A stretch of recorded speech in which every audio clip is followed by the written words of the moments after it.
Hey there, everyone. So, the Marquis de Sade is one of the most controversial authors to ever exist. And I want to make the case here that one should read Sade, and that Sade is enjoyable by looking at some of the literary devices he uses and the way he presents his writing, such that it might elucidate some aspects of human cognition, of the intricacies of a well-crafted work, and some exciting philosophical implications.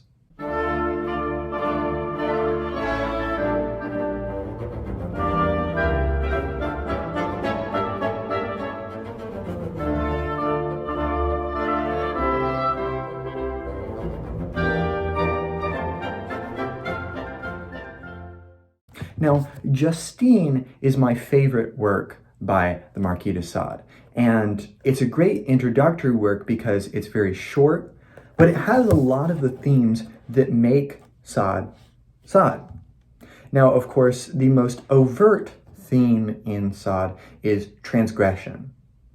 Sade is one of the most prolific figures of transgressive literature. And the aim of transgressive literature is to find boundaries or limitations or places of uncomfortability and transgress those bounds. Because this has a lot of implications for what it means to be a reader reading some piece of literature. So take kind of a medieval piece of literature, for example, and you have a narrator taking someone through a story, teaching them a lesson about, chastity, let's say, in Edmund Spenser's The Faerie Queene, Book 3. And all of The Faerie Queene is teaching one a lesson about something, about a particular aspect of cognition or action. And in Book 3, it's all about chastity. So Britomart goes through all these different challenges, and she learns what it means to be chaste. She undergoes this moral refinement by which she becomes more pious, more perfect, more ideal. And Sade doesn't like that. Sade thinks that that is too unrealistic. So what he does is he uses a particular literary device called perspectivalism. And this is typically a literary device that we see used in modern novels. Now, the Marquis de Sade is not a modern thinker. He was born in 1741. Now, the early modern period might be kind of what Sade is in, but definitely not the modern novel where we see perspectival literary devices being used so much. So what is perspectivalism? Well, it's summed up pretty well by Nietzsche, who says, "There is no truth, only perspectives." And what this means is that in contrast to, for example, the medieval narrator, who faithfully and omnisciently takes you through the narrative, going into people's thoughts and giving you the authentic vision of what is to be told and what is to be learned. In perspectival literature, this benevolent receiving of knowledge gets blurred a little bit. That position of the narrator to be able to abstract above the events going on in the text is gotten rid of.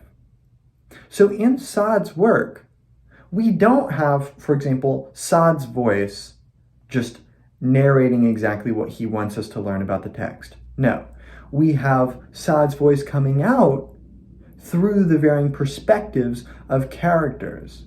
And generally in Justine, you have two groups of characters. You have the virtuous and you have the impietous, the transgressors, the libertines. And these are in conflict. And Sade, of course, is telling us something about transgression, because the transgressors are the ones who win in Justine. And the pietists, like Thérèse, Justine, they're the ones who suffer. They're the ones that get hurt sexually, physically, mentally, emotionally, whatever you want to say. So obviously he's telling us something about the perspectives, but it's not as if this perspective is treated as some moral refinement. Because Sade is a moral nihilist. He doesn't believe that there are objective moral claims. He thinks that there is this license given to people by nature, and that as such, they should use that license, that really the freedom of the will for Sade, to engage in various acts. And it's freedom only in a particular sense, only insofar as your will is bestowed by inclinations you have been given through nature, and it is your free and solemn duty to do as nature commands, which, is to satisfy your pleasures and whatnot, to be hedonistic. So in this work, Sade presents all number of perspectives, but it's not as if all of them are vapid. Even though, for example, the character of Justine, the embodiment of virtue and piety, it's not as if her character is completely vapid. Because what happens is Justine, over the course of the novel, develops ever so slightly. And this development of the character Justine acts as an allegory for the kind of development that he wants the reader to go through. Now, Justine is really sure in concrete in her pictures of virtue, her role in relationship to God at the beginning of the novel. She believes that virtue is going to be respected and is going to be rewarded. But Sade, just like the omniscient narrator who faithfully takes us through the message, who gets us closer to this ideal of virtue, Sade thinks that that is unrealistic. So in Justine, he's trying to show exactly how it is that vice is actually the one that wins, that gets leveled up, that succeeds in society. And that some of our moral feelings, to use a Humean term, those moral feelings don't always get rewarded. Sometimes they amount to just that. Feelings, wishes, Feuerbach, when he's looking at the essence of religion, basically comes to this conclusion with feelings of religious belief. That in fact, these are needs to preserve oneself, to uphold the human species, and that they have an ecstatic goal, but they're nevertheless feelings, and Feuerbach thinks that we need to go beyond them as such. And in Justine, she slowly gains a more realistic perspective of what it means to live in the world. She becomes less and less obstinate as the novel goes on, because she learns that she is going to be put in situations where she is going to suffer. And her love of virtue is only going to get her so far. Now, she will do a cost-benefit analysis, and she will pick the best of two worlds. But ultimately, she's concerned with her survival. Now, she always uses God as a crutch to sort of help keep her grounded. But ultimately, as the novel progresses, it becomes more and more of an ad hoc explanation of, oh, I was forced to do such and such act, and I wasn't quite as opposed to it as I used to be because I know I'm either going to die or I'm just going to let this libertine do as he wishes to me. She slowly uses God as he loves me anyway, so it's okay. I'm not forsaken. I'm going to be in the kingdom of God, so who cares? And this doesn't mean she gets rid of virtue. She maintains her virtue. But it does become slightly shifted. And one can't help but realizing that, of course, it's going to be shifted for Justine. She undergoes these terrible punishments and lamentations in which her body is just assailed by every possible torture that you can imagine. And one of the most interesting things about Sade is trying to get a message out of Sade. Because to me, what Sade is best at is orgasmic subtlety, which is like the most perfect contradiction ever. Because there's something very overt about Sade's writing. It's in your face. It's action. It's not ideal. It's very pragmatic. So it's not some high in the sky, oh, let me just muse on the mucuses of my mind. No, it's see what happens when the real world hits you, when shit hits the fan.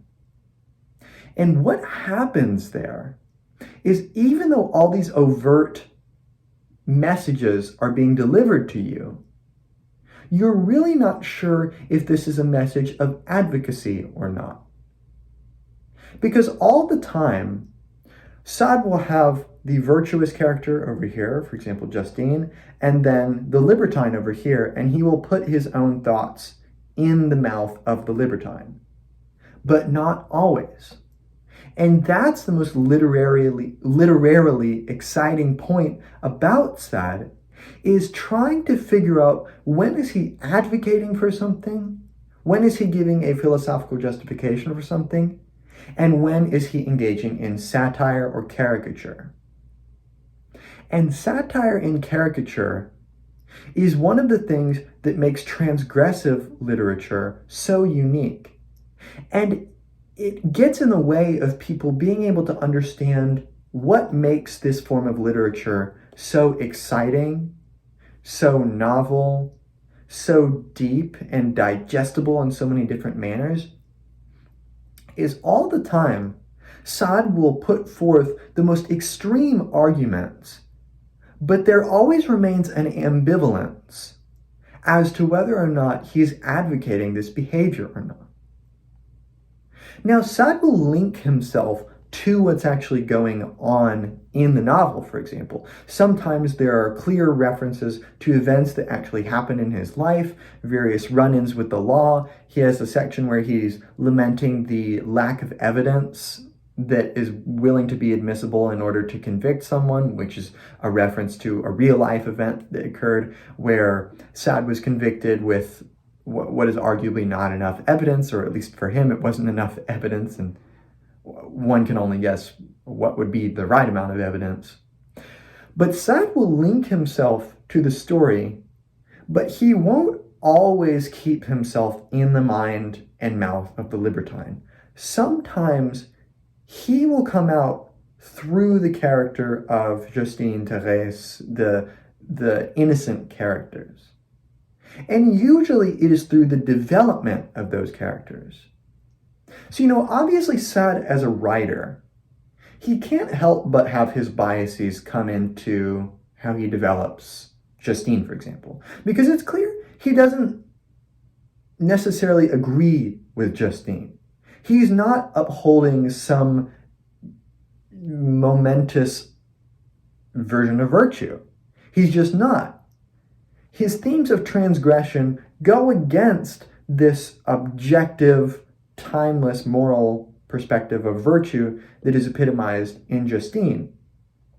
But nevertheless, even as the Marquis de Sade presents these positions in the best light possible, Justine never gives up her religious convictions. And, I, as a non-believer, I'm just like, come on, just give it up. Like, you're being lambasted with all these forms of torture, and it would be to your advantage to just get rid of it and become a little bit more pragmatic. But no, nevertheless, she retains her virtue and her religious convictions for the entire novel and does not give them up. So in a sense, Sade is putting this perspective in the best light possible. He's presenting it as a genuinely oppositional perspective. So even when you get to the end of this perspectival work, one perspective doesn't necessarily win out completely over the other and just eliminate all the other ones. No, something remains of that perspective who has been tortured, such as Justine, for example. Some of her obstinacy, some of her virtuousness, her piety, sticks with the reader even as she is tortured and lambasted. So these perspectives kind of exist on this plane of contradiction, and they don't exactly resolve. And that's the interesting thing about Sade, is recognizing where there is that ambiguity of resolution and coming up with your own interpretive schema of what he's trying to say. And one of the key devices used specifically in Justine that is like a classic comedic device almost. It's so laughable you just scoff at it because it is not what the Marquis de Sade is trying to say. It's just clearly not his words. When he opens up Justine, for example, with a letter to Constance, his lover. And he opens it up, it's just over a page, and he says, in short, having read Justine, will you say, oh, how these portraits of crime make me proud to love virtue. How sublime she is when she weeps, how beautiful she is in misfortune. So you might read that and say, the Marquis de Sade is trying to elevate virtue by showing how it gets hurt, how hard it is to keep your virtue. She's like a martyr. But no, that's too simplistic because Justine isn't treated as a rational martyr. She's treated like an idealistic, irrational subject of torture. And we can learn something through that. We can learn something about human cognition and the way we interact with each other in social systems. But she's not a martyr. And at the very end of this work, we have this just stupidly climactic sort of moment where you can tell the whole work that Justine and Juliet, who are sisters, who are the main subjects of Justine, they've been introduced, and then we are presented with Thérèse. And Thérèse is unnamed, but she decides to give herself that pseudonym through the whole work. It is entirely obvious that it is Justine. No question about it, you can figure it out in the first 20 pages. So here at the end, there's this sort of laughably sentimental moment. Good Lord, could my suspicions be true? Oh, Thérèse, could it be that you are Justine? Could it be that you are my sister? Justine, madame, what a name! She would be around your age today. Juliet, can it be you? Said the unfortunate prisoner, throwing herself into Madame Losange's arms. You, my sister, oh, I shall die far less unhappy now that I have been able to embrace you one more time. It's just the most soap opera moment ever. And of course, I'm embellishing it with the tone, but you get the idea. So she keeps this virtuous character and they reunite. But there's this laughable moment at the end. And it's crucial that it bookends the beginning and the end of the work.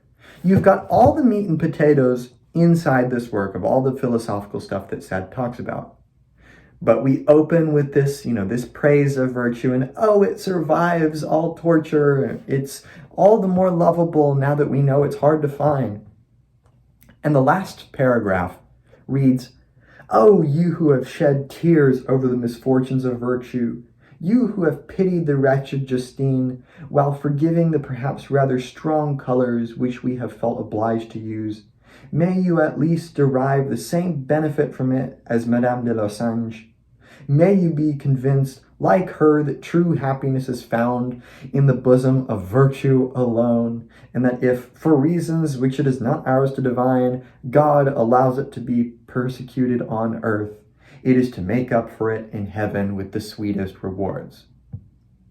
So, in the end, Juliet ends up becoming a nun, and she becomes the most pious woman ever. She learns to love virtue. But this is supposed to be ironic. I mean, Justine died thirsting for death.